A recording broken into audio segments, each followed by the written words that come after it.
Hola, buenas noches. Vamos a conversar algunos minutos sobre el tema del referendo revocatorio. Saludos a los que se están conectando en este momento. De hecho, vamos a esperar unos 30 segundos para que sigan conectándose algunas personas. Sí, efectivamente el revocatorio no va como dice algún usuario. En todo caso, la activación del referendo revocatorio a Nicolás Maduro, sin un acuerdo político previo, estaba condenado al fracaso y eso se repitió en diversos espacios. No obstante, no deja de sorprender que el gobierno de Maduro decidiera eliminar la posibilidad de una consulta popular de mandato en apenas 7 días. La lectura inicial de este proceso supondría que al chavismo le convenía alentar el conflicto que genera el revocatorio entre la oposición. Ya vamos a desarrollar un poco esta idea. Aunque ningún dirigente nacional de la oposición, del G4, incluso del gobierno interino, había avalado públicamente la convocatoria, la iniciativa de mover, de convocar o de solicitar un referendo revocatorio. Todo estaba preparado para que en la sesión del día de ayer, del 23 de enero, de la sesión especial de la Asamblea Nacional electa en el año 2015 sobre el 23 de enero, se anunciara al menos que una parte del G4, una parte del gobierno interino, se iba a enarbolar la bandera del referendo revocatorio, iba a promover el referendo revocatorio contra Nicolás Maduro. De hecho, el debate sobre si apoyar o no la iniciativa de mover ya había generado durante las primeras semanas de enero una nueva crisis de las tantas que existen entre los distintos dirigentes opositores en Venezuela. De hecho, no era sencillo para la oposición deslindarse de la iniciativa de mover, de Nitber Evans, César Pérez Vivas, etc. El revocatorio tenía apoyos importantes dentro de la oposición y el proceso de convocatoria permitía, especialmente al gobierno interino, enarbolar nuevamente la estrategia de cambio inmediato que se viene manejando desde el año 2019, además de generar hitos políticos y de presión de calle que se perdieron en los 2 últimos años, bien sea porque ha perdido poder de convocatoria del gobierno interino y adicionalmente por todo lo asociado a la pandemia del COVID-19. El apoyo parcial, además del G4 al gobierno interino, supondría una extensa disputa interna y pública entre los distintos presidenciables de la oposición, no solo ante los eventuales comicios sobrevenidos en 2022 si se activaba el referendo revocatorio, sino en la forma en que se podía utilizar la consulta popular sobre la continuidad de Nicolás Maduro como hito político para llegar lo mejor posicionado posible estos presidenciables a la disputa sobre cómo elegir ese candidato presidencial de la oposición en caso de que Nicolás Maduro resultara revocado. Entonces, la pregunta básica es, ¿por qué el chavismo desaprovecha una oportunidad de fomentar que el G4 y el gobierno interino vuelvan a exhibir sus miserias políticas en público? ¿Por qué el chavismo hace esto? ¿Y cómo contrasta la rapidez del año 2022 en aniquilar el referendo revocatorio con los trámites burocráticos, legales, discusiones técnicas y políticas del año 2016? Por ejemplo, aquí es importante recordar que el conflicto que se generó en el año 2016, prácticamente de 5 meses, solamente para el 1%, para la recolección del 1% de las firmas, para tratar de iniciar el proceso de revocatoria contra Nicolás Maduro y la movilización nacional e internacional que ese evento generó, es algo que en este momento el gobierno de Maduro, que la administración de Maduro no puede permitirse. Además que avanzar en el trámite del referendo revocatorio, si el CNE permitía que se avanzase en el trámite del referendo revocatorio, Maduro iba a estar condenado inevitablemente a dar concesiones unilaterales en algún momento para ese proceso, especialmente si se retoma la conversación en México o en cualquier otro espacio donde vuelvan a coincidir la Plataforma Unitaria Venezuela y los representantes de Maduro. Así que darle rienda suelta o permitir que avanzase hasta alguna etapa posterior al referendo revocatorio, le iba a permitir a la oposición, más allá de todos los conflictos internos, probablemente le iba a permitir a la oposición, si se sabía administrar la ruta del referendo revocatorio, generar ese momentum, ese hito político que se perdió en los últimos años y que fracaso, perdón, se ha intentado generar, por ejemplo, con la consulta popular de diciembre del año antepasado. En todo caso, eliminar la posibilidad del revocatorio antes que el gobierno interino o el G4 enarbolara esa bandera o le pidiera a los venezolanos que participaran en la recolección del 20%, tiene en este momento un costo muy bajo para el gobierno de Maduro. Realmente tiene un costo cero. De hecho, todo el mundo en las redes sociales todo el mundo se burla de los puntos de recolección o de la decisión express del Consejo Nacional Electoral. Si el régimen de Maduro permitía avanzar la propuesta de referendo revocatorio y la mataba, la anulaba judicialmente dentro de un par de meses, el costo político para Maduro hubiese sido mayor. Adicionalmente, hay que recordar que la decisión del CNE, que está blindada además con la absurda sentencia de la Sala Electoral del Tribunal Supremo de Justicia en el año 2016, iba a revivir de alguna u otra manera el debate dentro del chavismo sobre qué hacer si Maduro resultaba revocado. Numéricamente no es tan complicado decir que Maduro puede salir revocado o que podía salir revocado ya para hacerlo en pasado de un referendo revocatorio. Sin embargo, si Maduro permitía que avanzase el revocatorio para generar conflicto dentro de la oposición venezolana, el conflicto también se iba a trasladar hacia lo interno del chavismo, porque inevitablemente se iba a pensar dentro del chavismo en ¿qué ocurre si Maduro es revocado? ¿Cuál es el candidato para el 2022? O incluso, ¿cuál es el candidato para el 2024? En todo caso, la pelota se puso en este momento donde le interesa a Nicolás Maduro, que es en el año 2024. Estamos a diciembre del año 2024 si la elección presidencial se hace en ese momento. Estamos a 2 años y 11 meses de esa teórica elección presidencial. Evidentemente, 2 años y 11 meses parecen una eternidad para quien sufre las consecuencias de la precarización del país. Para los presidenciales de la oposición también es una eternidad. Sin embargo, el tiempo apremia, aunque parezca que hay mucho tiempo de aquí a diciembre del año 2024. No basta entonces esperar a la fecha de la elección para comenzar el debate sobre quién debe ser el candidato presidencial de la oposición, o en todo caso, quiénes van a ser los candidatos presidenciales si nos atenemos al escenario de Nicaragua, o cómo se va a escoger ese candidato presidencial. De hecho, Juan Guaidó decía en una entrevista con La Tercera de Chile hace un par de días que ese candidato se iba a escoger en primarias. Esa idea, creo que hay consenso absoluto entre todos los líderes opositores de que el candidato tiene que escogerse en primarias, como fue en el año 2011, previo a la elección presidencial del año 2012. El problema es cuándo se hace esa primaria, primer problema. Segundo, cómo se hace esa primaria. El momento en que se haga esa primaria va a favorecer o va a perjudicar a uno o a otro de los presidenciales. Y recuerden que en la carrera presidencial está Leopoldo López, Enrique Capriles Radonsky, María Corina Machado, evidentemente Juan Guaidó y cualquier otro liderazgo que pueda aparecer en los próximos meses o en el próximo año.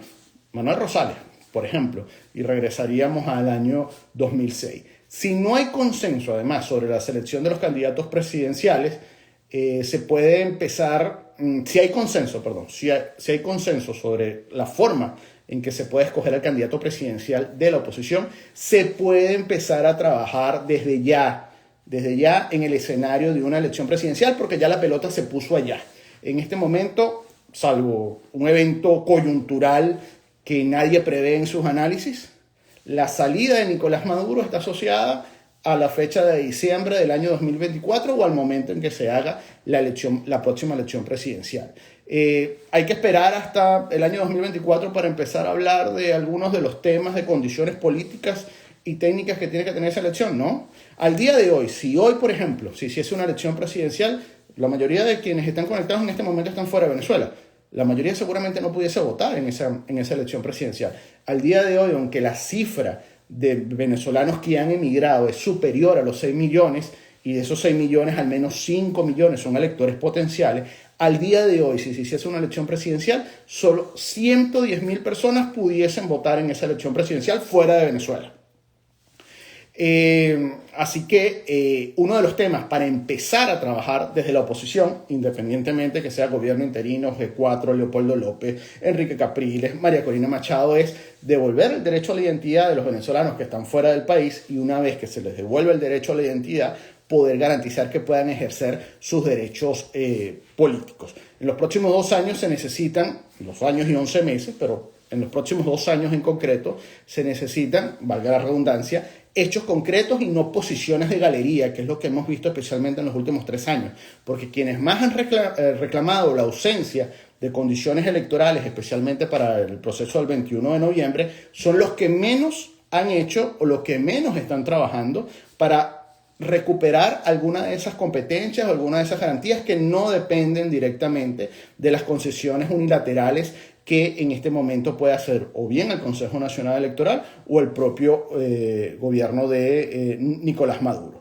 Voy a dejar el speech hasta acá para darle derecho a palabra a quien así lo considero o a quien quiera intervenir. Voy a empezar a leer algunos de los comentarios que han hecho a través del chat de la transmisión. Saludos a todos los que han mandado la respectiva manito del saludo a través del chat. Arqui Héctor dice, no hay revocatorio porque Maduro no aguanta ni una elección dentro de Miraflores. Así como está planteado el referendo revocatorio con la norma del año 2016 que exige recoger 20%, no de forma nacional, sino 20% en cada uno de los estados y el distrito capital, la posibilidad de cumplir con ese requisito es prácticamente imposible, aún con la oposición movilizada. De hecho, si uno toma como referencia los votos del 21 de noviembre, los votos del 21 de noviembre que obtuvo por sí solo el G4 no alcanzan para cumplir con la meta del 20% de la firma y tampoco alcanzarían los votos que por sí solo obtuvo partidos de la Alianza Democrática o partidos disidentes de la oposición. Incluso si se sumaran los votos del G4 y de la Alianza Democrática, tampoco se cumple con la meta del 20%. Evidentemente, si se hablase que efectivamente la oposición venezolana se ha movilizado, el despliegue de personas que pudiesen firmar debería hacer sencillo el tema de recoger las firmas en la mayoría de los estados. Sin embargo, ese requisito de exigir que sea 20% en cada uno de los estados lo hace prácticamente inviable y de hecho la figura del referendo revocatorio, como han dicho otros analistas, pues debería desaparecer del debate político venezolano y sería mejor, en todo caso, plantear una enmienda para que en el año 2024 Nicolás Maduro no pueda, insisto, presentarse a la reelección o no pueda presentar su candidatura presidencial. De hecho, ese veto a la candidatura de Maduro en el año 2024 evidentemente tiene el apoyo de la oposición, pero seguramente va a ganar adeptos o puede ganar adeptos en algún momento dentro del chavismo, del chavismo que ha marcado distancia de Nicolás Maduro. Arqui Héctor dice también que muchas familias emigraron con familias de 6 millones, si acaso electores son un 60%. Sí y no. El problema con el número de electores potenciales que están fuera es que todos los cálculos son proyecciones. El gobierno de Maduro, a través del sistema Patria, sí tiene muy claro cuántos electores inscritos dentro de Venezuela están fuera del país. Por proyecciones uno puede suponer que al menos entre 4 y 5 millones de los venezolanos que están fuera son electores potenciales y la mayoría de esos electores potenciales están inscritos para votar dentro de Venezuela, en algún estado o en algún centro de votación dentro de Venezuela. Al día de hoy ninguna de esas personas pudiese votar en la elección presidencial, en una elección presidencial sobrevenida o en la elección presidencial del año 2024, a menos que se resuelvan las trabas políticas, las trabas técnicas e incluso las trabas legales, pero especialmente las políticas. La semana pasada discutíamos sobre la posibilidad, por ejemplo, si hoy se convoca una elección presidencial, los venezolanos en Estados Unidos y Colombia serían los más perjudicados, porque sería muy complejo lograr que el Consejo Nacional Electoral, dominado por Nicolás Maduro, abriese centros de votación en Estados Unidos y Colombia donde no hay autoridades consulares reconocidas por Maduro o donde no hay autoridades consulares del gobierno de Nicolás Maduro. Arqui Héctor dice, la enmienda debe ser la doble vuelta. Sí, la segunda vuelta presidencial es una necesidad en Venezuela, pero estamos todavía muy lejos de ese debate, la segunda vuelta presidencial, volver a un Congreso de dos cámaras, de Cámara de Diputados y Cámara de Senadores. Estamos muy lejos de ese debate. En realidad, lo más cercano que tenemos es el año 2024 y hay que concentrarse en al menos tratar de mantener las precarias condiciones que se lograron para el 21 de noviembre, mantenerlas como base de la discusión para lo que va a ocurrir en México y para lo que va a ocurrir dentro de 2 años o 2 años y 11 meses en Venezuela. Maliotaski dice que aún dejándolos votar en referencia a los venezolanos en el extranjero, aplicarán la misma ruta en Nicaragua. Sí, es una posibilidad, pero si todos hablamos de que es posible que se aplique la ruta de Nicaragua, lo peor que puede hacer la oposición es llegar a julio del año 2024 sin tener un plan de acción ante un escenario como el de Nicaragua. De hecho, el gobierno de Maduro le jugó adelantado a la oposición que iba a anunciar su apoyo al referendo el 23 de enero, el día de ayer, porque la oposición nunca se preparó para el escenario del revocatorio, aunque todo el mundo sabía que Mover, Nitmerevan, etcétera, iba a pedirle el referendo revocatorio al Consejo Nacional Electoral. En la oposición ese debate no se dio sino 2 semanas antes de que se presentara la petición para revocatorio. Roberto Caracas 72 pregunta sobre una convocatoria a una Asamblea Nacional Constituyente. No estamos en este momento en el clima político para una constituyente, tampoco un acuerdo político para refundar el Estado. De hecho, el problema con la Asamblea Nacional Constituyente son las bases comiciales.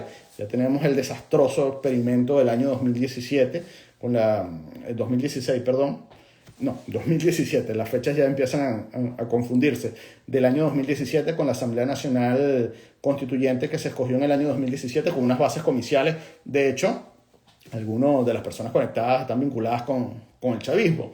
Bien vale recordarles que se instaló esa constituyente, se desinstaló esa constituyente y nunca se supo quiénes eran el 100% de los integrantes de la Asamblea Nacional Constituyente, porque ni el PSUV ni el Consejo Nacional Electoral pudo anunciarlo. Maliotoski dice que Maduro le hizo un favor a la oposición. Sí, en buena medida le resolvió a la oposición, evitó que la oposición volviera a exhibir públicamente sus miserias y su división sobre los dos grupos en que puede dividirse el G4 y el apoyo al gobierno interino. Esa discusión pública. Sin embargo, tampoco es que Maduro lo hizo porque es buena gente y quiere favorecer a la oposición. Evidentemente le hizo un favor a la oposición, pero también pensando en que Maduro eliminó de plano el debate que puede darse dentro del chavismo, por lo menos auspiciado por un referendo revocatorio, sobre qué hacer en el caso de que fuese revocado y qué hacer en el caso de que lleguemos al 2024 y no se tenga una elección, una candidatura presidencial diferente a la de Nicolás Maduro. Montes de Oca dice o comenta: ¿por qué los rectores del CNE se abstienen en lugar de votar negativamente? ¿Me puedes dar tu apreciación al respecto? Es una gran pregunta. De hecho, en el Consejo Nacional Electoral hace muchos años se perdió la costumbre, por decirlo de esta manera, o el procedimiento de que los rectores que votaban negativamente o que votaban o que se abstienen, presenten su voto salvado o su voto negativo, el argumento de por qué se abstienen o por qué votan negativamente. De hecho, desde hace mucho tiempo no hay un acta pública del Consejo Nacional Electoral que diga cuántos rectores votaron a favor o cuántos rectores votaron en contra o cuántos rectores se abstuvieron de una determinada decisión. Eso se perdió hace años y eso le hace un flaco favor al debate democrático. De hecho, siempre he sido partidario de, así como las sesiones del Parlamento son públicas, las sesiones del Consejo Nacional Electoral de Venezuela deberían también ser públicas y debería conocerse los argumentos que da cada uno de los rectores en el debate, por ejemplo, de por qué la recolección de firmas tiene que ser 20% por estado. Hay que saber qué piensa Pedro Calzadilla, hay que saber cómo argumenta su pensamiento Pedro Calzadilla, cómo argumenta su idea Tania D'Amelio. De hecho, y ya que estamos hablando de Pedro Calzadilla, es importante resaltar que pasamos de un Consejo Nacional Electoral donde la figura omnipresente de Tibisay Lucena marcaba todas las decisiones, a un Consejo Nacional Electoral donde Pedro Calzadilla es prácticamente similar a la figura de Francisco Carrasquero en el año 2004. Pedro Calzadilla no entiende de materia electoral. Pedro Calzadilla no se involucra en las decisiones del Consejo Nacional Electoral, y ante los dos grandes temas de opinión pública que ha tenido que enfrentar este CNE, que es la repetición de la elección de Barinas y el referendo revocatorio, la petición de referendo revocatorio contra Nicolás Maduro, Pedro Calzadilla se borró no solamente del debate público, se borró de prácticamente cualquier tipo de representación o de poner su cara en las decisiones que toma el Consejo Nacional Electoral. Maliotaski pregunta, en tu opinión, ¿quién es mejor, Tibi o Simón? Pregunta ociosa de la noche, pero ¿quién es Simón, Maliotaski? ¿A quién te refieres con Simón? Aquí Héctor dice que salvar el voto es un voto negativo. No necesariamente.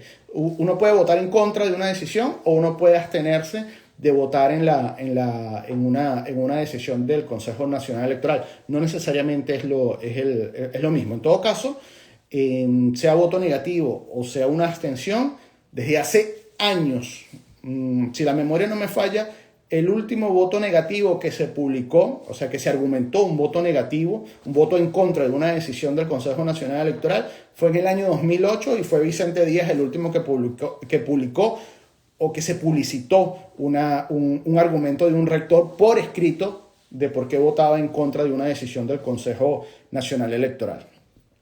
Saludos a las personas que se han conectado. Maliotaski dice que quién es mejor o peor, Tibisay o Simón Calzadilla. El problema es que Tibisay tenía opinión política y opinión técnica propia. La diferencia es que Tibisay Lucena tenía opinión política y opinión técnica propia. Pero Calzadilla no tiene ni idea de lo que es la materia electoral. Lo demuestra que se ha desaparecido de las dos principales decisiones del CNE desde el mes de noviembre. Y Pedro Calzadilla simplemente está demostrando que, aunque es presidente de un poder independiente del Estado, lo que está ahí es simplemente para levantar la mano para avalar una tesis política sin opinión propia, sin una opinión formada de lo que tienen que ser las decisiones que toma el Consejo Nacional Electoral. Saludos a los asistentes de Pedro Calzadilla si están por acá. En todo caso, Pedro Calzadilla, terrible que no haya podido ni siquiera fijar, aunque sea salir ante la opinión pública, decir que el CNE avalaba la repetición de la elección de Barinas y justificar por qué el referendo revocatorio se mató en una semana. Ya estamos llegando al final de esta transmisión. Era algo rápido, simplemente 48 horas antes de que comience la recolección de firmas que está prevista para el día miércoles. Una recolección de la que incluso Mover, que es el principal proponente, se ha desvinculado. Lamentablemente, aunque no había consenso público entre la oposición sobre participar en el referendo revocatorio, sí debería haber un consenso de toda la oposición en criticar lo que ha sido la actuación del Consejo Nacional Electoral, no solamente con el tema del revocatorio, sino con el tema de Barinas. O sea, la forma en que, excusen la palabra, como el CNE se dejó carajear por el Tribunal Supremo de Justicia y ni siquiera pudo decir: yo no he recibido de la Contraloría General de la República la inhabilitación de su parlamento. Sin embargo, bueno, vamos a tener bastante tiempo para hablar del Consejo Nacional Electoral en las próximas semanas, los próximos meses y los próximos años. Mientras no se reanuda la discusión en México, que probablemente sea el próximo paso que los dos bloques, dentro de este empate catastrófico y dentro del péndulo de la soberbia que marca la dinámica política venezolana, lo vaya permitiendo. Larga vida y prosperidad para todos y gracias por la atención. Un abrazo para todos.